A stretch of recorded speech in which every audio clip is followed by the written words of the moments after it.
Dis hoe ek gelyk het aan die begin van 2020. Ek het verskriklik baie gewig opgetel hierso in die UK. Dit was daarom net so 9 maande. Toe besluit ek tot hier toe en nie verder nie. So die triek is om iets te vind wat vir jou werk. Maar genuinely, die enigste ding wat vir my gewerk het, is calorie counting. Nou, at the time was ek verskriklik desperaat om gewig te verloor. Ek het so 'n bietjie koekoes gegaan en ek het minder geëet as wat my app vir my voorgestel het. Ek het verskriklik baie gewig verloor, soos ek was scarily maar gewees, wat ook nie gesond is nie. Baie belangrik dat 'n mens daai balans vind, you know?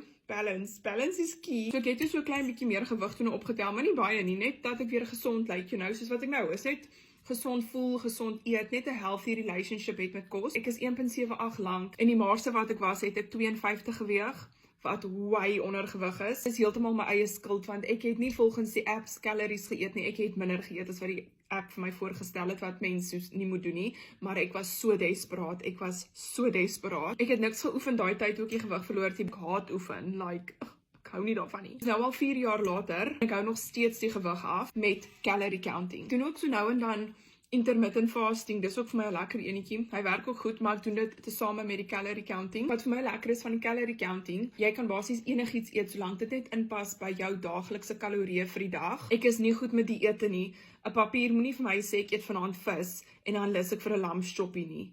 Like, it ain't gonna happen. Tips wat ek vir jou kan gee is, moenie in die kombuis ingaan en pikkie eet nie.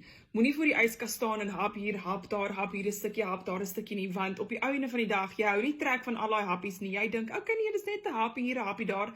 En dan at the end of the day, is al daai happies bymekaar 300-400 calories wat jy unknowingly inneem. Skep jou bordjie kos en jy weet wat's in jou bord en jy eet dit. Ek hoop hierdie het daarom vir jou so 'n bietjie gehelp.